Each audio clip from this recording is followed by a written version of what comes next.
Citizens of Nigeria, it is with full gratitude to God that today we celebrate Nigeria's 61st independence anniversary. For 1st of October 1960 to happen, all hands were on deck. East, West, North all came together to celebrate freedom.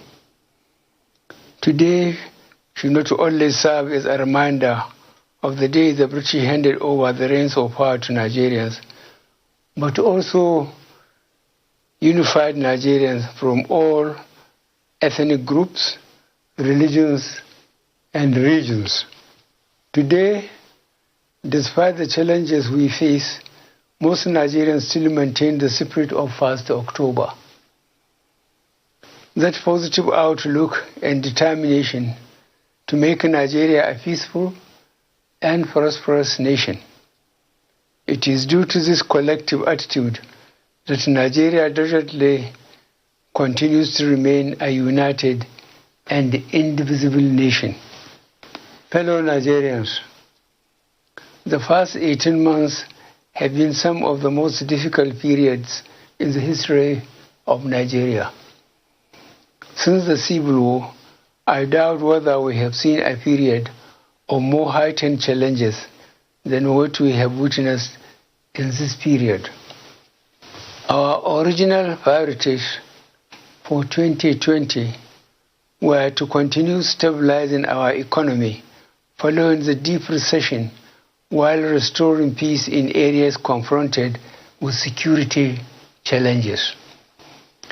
But the COVID-19 pandemic and its devastating impact on all nations meant we needed to shift gears and re-strategize. Nigerians came together as one to fight against COVID-19. It is this attitude, and by the special grace of God, we continue to survive the pandemic as a nation and indeed provide leadership and example at regional and international levels. The doomsday scenario predicted for our country never came. Even as the Delta variant continues to spread, we have built the capacity we need to respond now and into the future. I will therefore appeal to Nigerians not to take COVID lightly. Adhere to public health and social measures. Put your mask on and get vaccinated. We can control this pandemic, but it requires effort on everybody's part. The investments we made in response to COVID-19 will also serve our country to tackle any future disease outbreaks or pandemics. Despite the global inequity in access to vaccines, the government of Nigeria has continued to explore all available options to ensure Nigerians have free access to safe and effective vaccines. Some 5 million vaccine doses have been administered to Nigerians through efforts led by the National Primary Healthcare Development Agency, and we will continue to explore options for purchase or acquisition of vaccines, such as through COVAX and the African Vaccine Acquisition Trust. I will take this opportunity to remind the global community that the current state of access to COVID-19 vaccines is unacceptable. We cannot afford a situation where a handful of countries keep the global vaccine supply to themselves at the expense of other nations. We must act now to accelerate equitable distribution of COVID-19 vaccines. This is the message I conveyed to the international community in New York last week. As we push to source vaccine for our immediate needs, we shall invest more to support our pharmaceutical and research agencies to come up with ideas for locally developed vaccines. Should another pandemic arise in the future, our question is simple. Will Nigeria be ready? Accordingly, I have directed the Ministries of Finance, Budget and National Planning, Health, Education, Science and Technology to work with Nigerian and international pharmaceutical companies and research organizations to enhance Nigeria's domestic pharmaceutical capacity. Already, the Nigerian Sovereign Investment Authority is raising a $200 million United States fund for this initiative that will complement the Central Bank of Nigeria's ongoing 85 billion naira healthcare sector research and development intervention scheme to support local researchers in the development of vaccines and drugs to combat communicable and non-communicable diseases, including COVID-19. Fellow Nigerians, this is just the beginning. Similarly, on our approach to food security, I am proud to announce Nigeria has commenced its journey to pharmaceutical independence. This journey, which will take years to achieve, but will ultimately result in Nigerian-based companies developing the active pharmaceutical substances and the competence needed for us to make our own drugs and vaccines. Fellow Nigerians, as our economy continues to open after COVID-19 related lockdowns, we have also seen the resurgence of insecurity in certain parts of the country. In the last 4 months, the gallant men and women of the military and security agencies have made tremendous progress in addressing these new security challenges.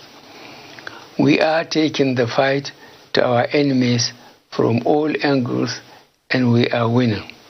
Earlier this year, I launched the Integrated National Security and Waterways Protection Infrastructure, the Deep Blue Project, which is designed to secure Nigerian waters up to the Gulf of Guinea. I am happy to inform Nigerians that we have taken delivery of key assets for this project, and very soon its impact will be felt.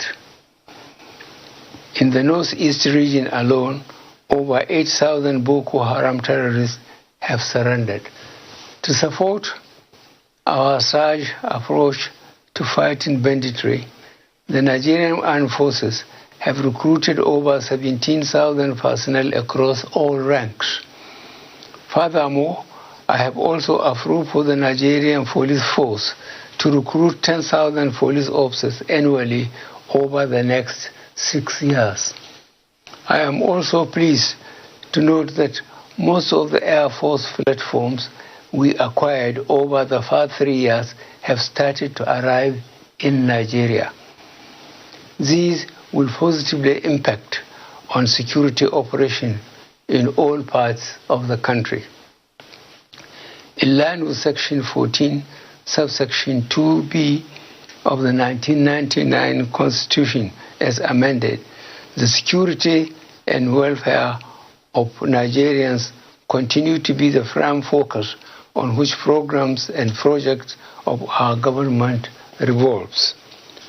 Therefore, as a government, we are ready to arrest and prosecute all persons inciting violence through words or action. Our resolve for a peaceful, united, and one Nigeria remains resolute and unwavering. That said, our hope is not to fight for peace. We can always settle our grievances peacefully without spilling any blood.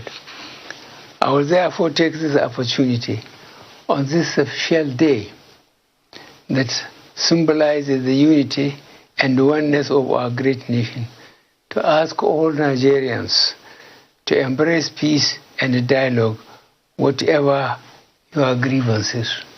The seeds of violence are planted in people's heads through words. Reckless utterances of a few have led to losses of many innocent lives and destruction of properties. Such unfiltered and unsubstantiated lies and hate speeches by a few evil persons must be stopped. Our media houses and commentators must move away from just reporting irresponsible remarks to investigating the truth behind all statements and presenting the facts to readers. We must all come out and speak against the lies being peddled. At this point, I would want to sincerely appreciate the large number of our traditional, religious, and community leaders, as well as other well-meaning Nigerians who, in their various fora, are openly spreading the message of peaceful coexistence and conflict settlement through dialogue in their respective communities. Nigeria is for all of us. Its unity is not negotiable,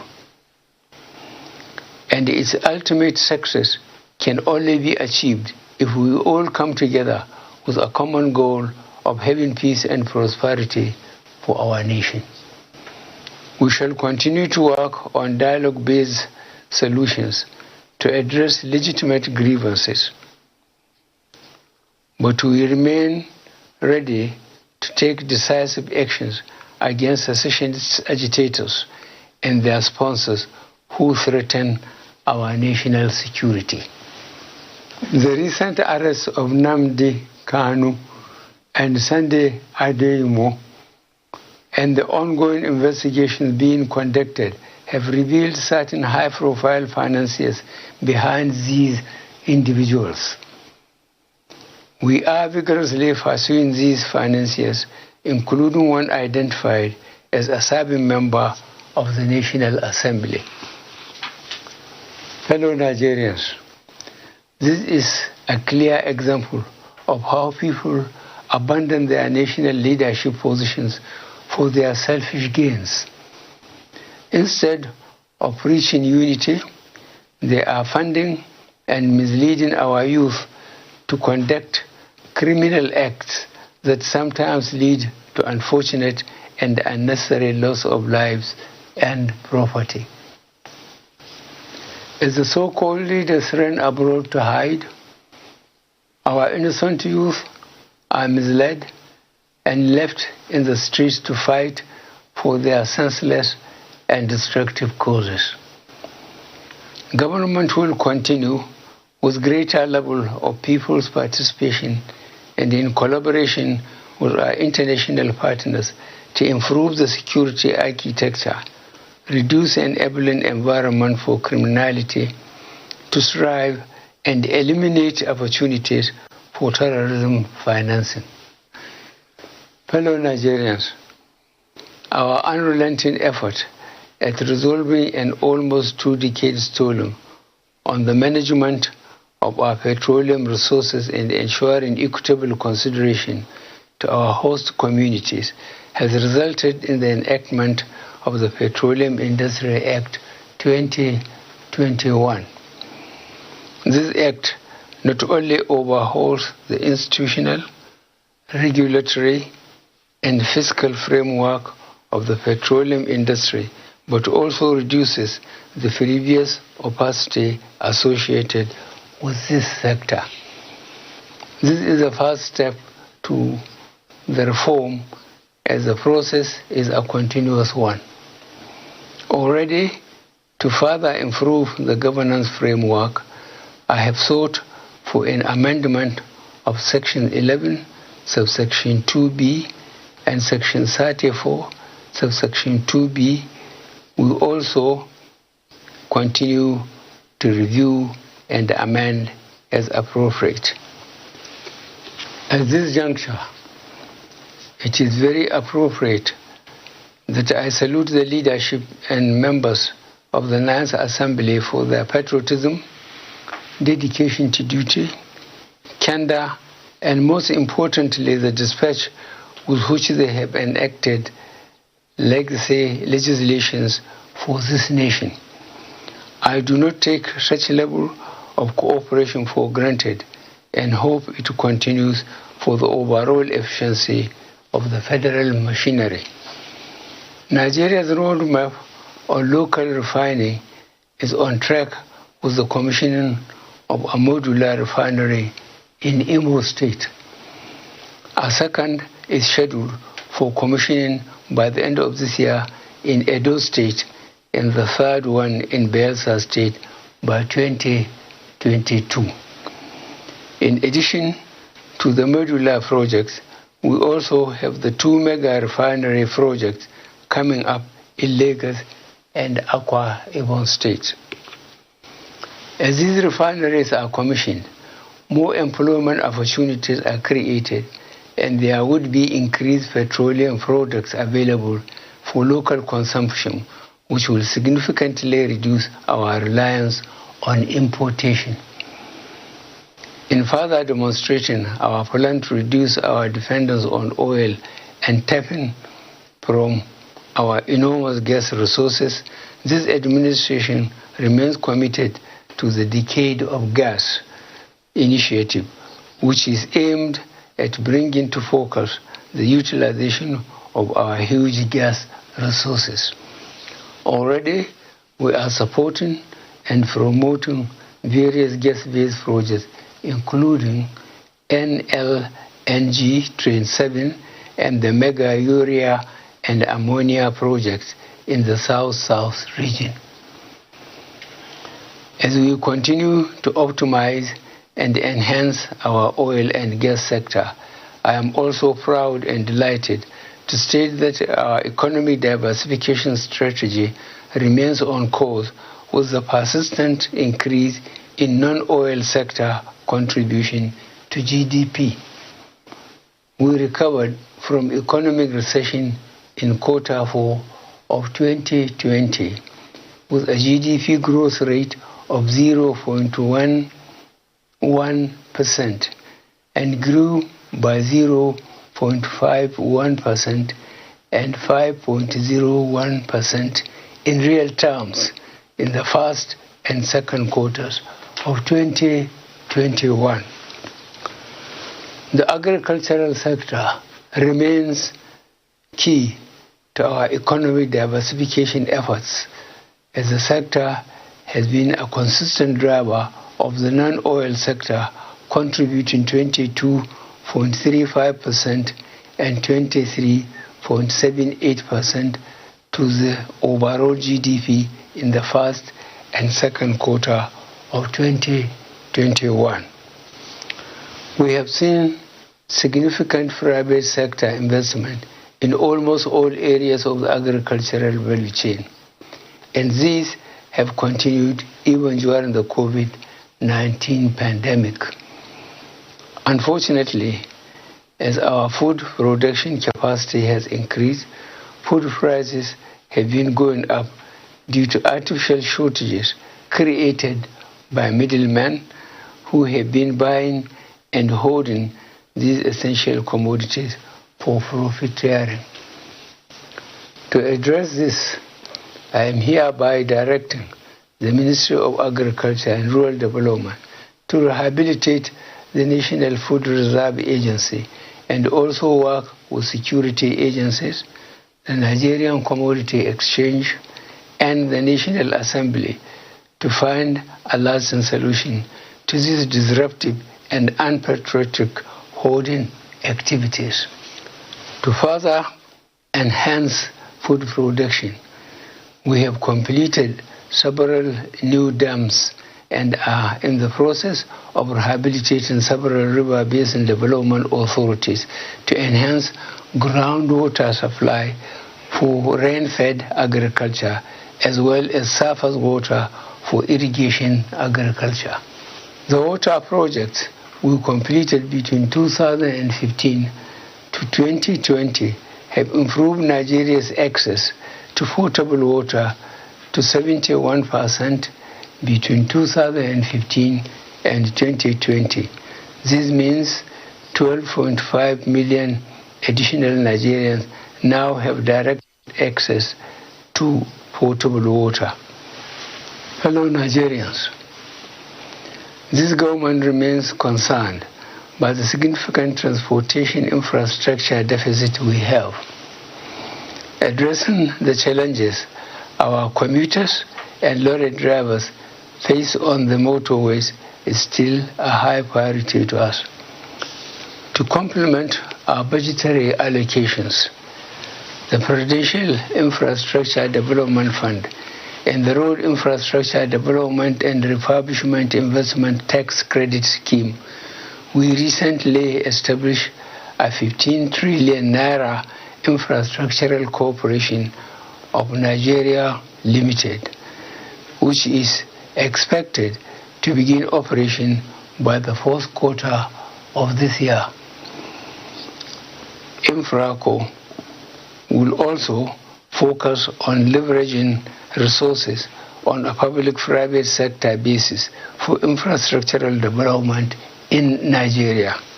We hope through these innovative programs, the additional cost burden on individuals and businesses because of inefficient logistic operations will be reduced and ultimately eliminated.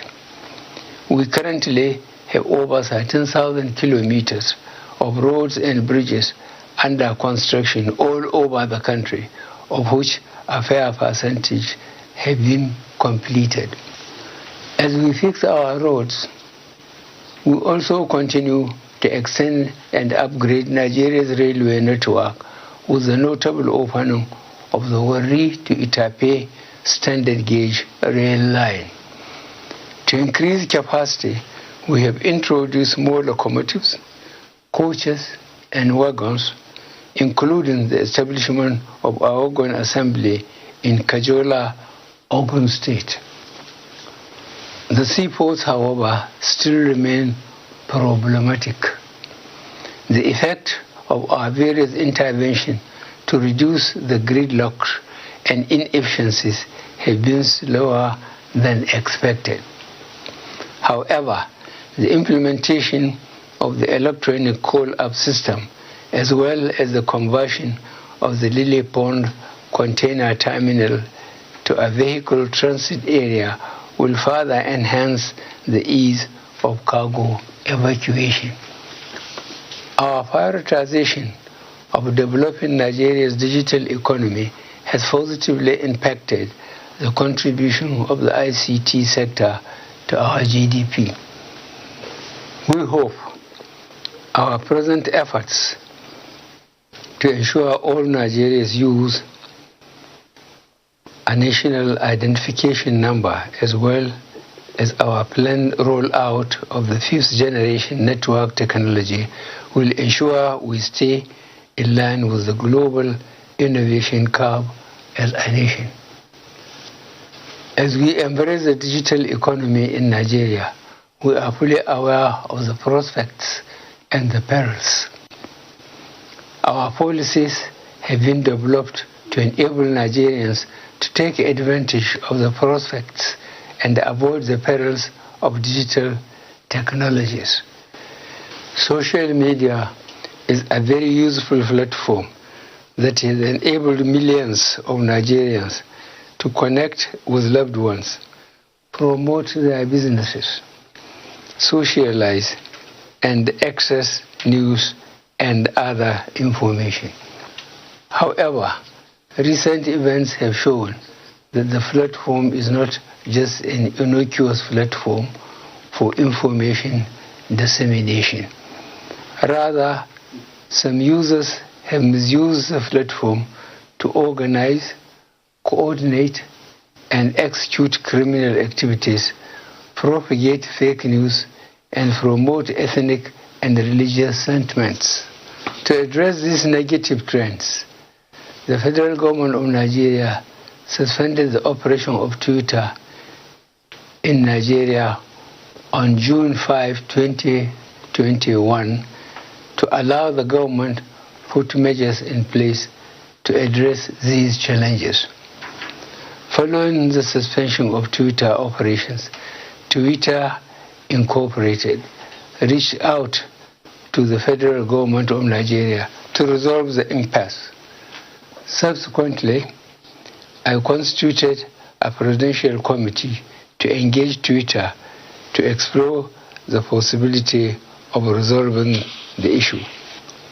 The committee, along with its technical team, has engaged with Twitter and have addressed a number of key issues. These are A, national security and cohesion; B, registration, physical presence and representation; C, fair taxation; D, dispute resolution; and E, local content. Following the extensive engagements, the issues are being addressed, and I have directed that the suspension be lifted, but only if the conditions are met to allow our citizens continue to use the platform for business and positive engagements. As a country, we are committed to ensuring that digital companies use their platform to enhance the lives of our citizens, respect Nigeria's sovereignty, cultural values, and promote online safety. That the suspension be lifted, but only if the conditions are met to allow our citizens continue to use the platform for business and positive engagements. As a country, we are committed to ensuring that digital companies use their platform to enhance the lives of our citizens, respect Nigeria's sovereignty, cultural values, and promote online safety. Nigeria's progressive diplomacy continues to manifest through growing numbers of highly placed Nigerians in positions of regional and global influences. Very recently, Nigeria won election for the position of Commissioner for the Expanded Political, Peace and Security Affairs of the African Union. Our persistent calls for a reorganized and reformed ECOWAS to make the organization citizen-sensitive paid off with the acceptance by the authority of heads of state and government of ECOWAS to commence the agreed reforms in the organization ahead of the next election of the organization principal officers in December this year. As the African Development Bank, World Trade Organization, and indeed the United Nations footprints of Nigeria's diplomacy are clearly evident. We remain confident that our goal of lifting 100 million Nigerians out of poverty in 10 years is achievable. Considering the positive impact of our social investment programs, I recently approved an increase in the number of N-Power program beneficiaries from 500,000 to 1 million. Out of this, 510,000 have started the program, while the competitive selection process for onboarding the outstanding 490,000 beneficiaries is in progress. The National Homegrown School Feeding Program is currently being implemented in 35 states of the Federation and the FCT. Over 103,000 women have been engaged and empowered as cooks under the program, while about 10 million pupils are being fed across public primary schools in the country. To grant increased access to credit to the most poor and vulnerable, I have directed an increase in the disbursement of government enterprise and empowerment program loans to an additional 1 million beneficiaries, laying more emphasis on the smallholding farmers through the Farmers' Money Program. Fellow Nigerians, for far too long we have neglected the centrality of the civil service as the engine of governance, and this has manifested in ineffective service delivery. There is widespread discontent and disillusion about the efficiency and probity of our civil service. It is for this reason that we are refocusing the Nigerian civil service to provide world-class service to run our country. The youth of this great country remain propellants for our today and provide guarantees that we will have a secure tomorrow. It is for this reason that I remain focused on expanding opportunities for their participation in politics and governance.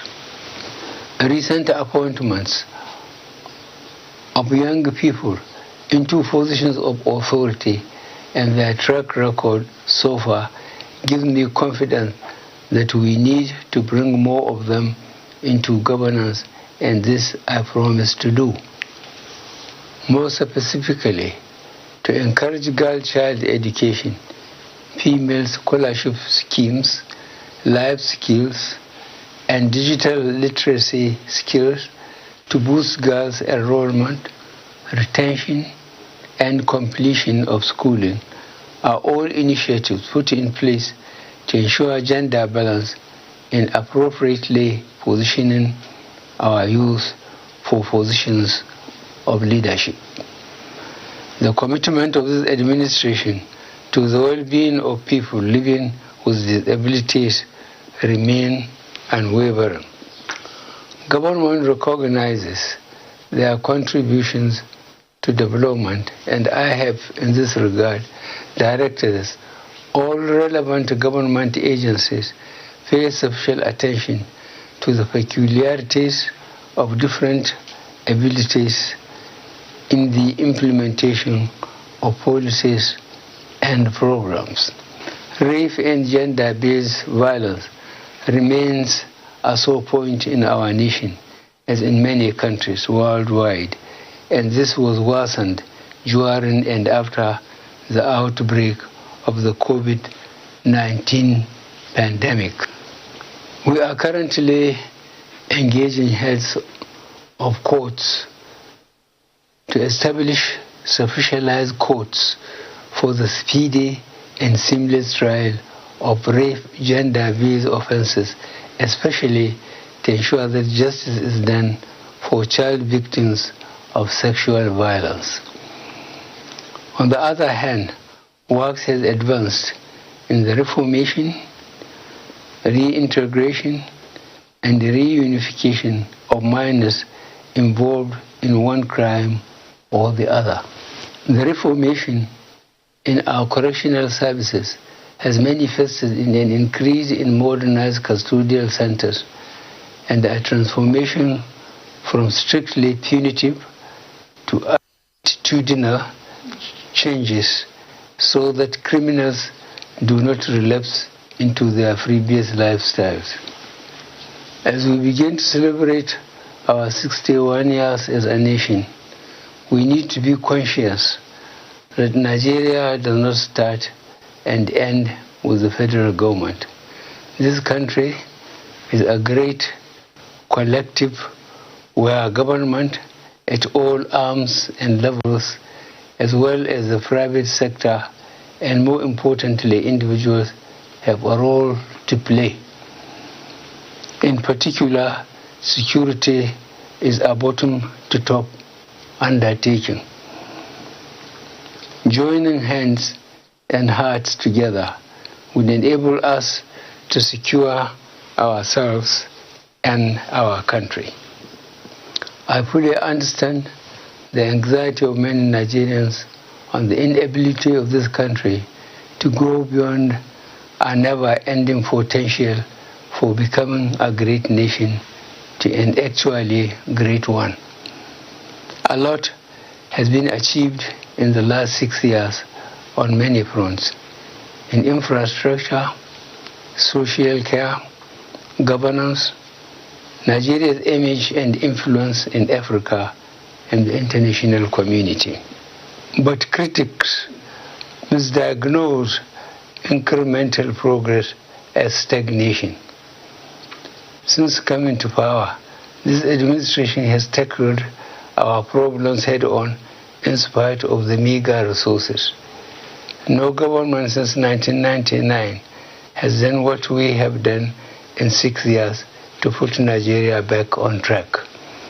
We shall continue to serve the country, listen to all, and protect our democracy and the country. Thank you all, and God bless the Federal Republic of Nigeria.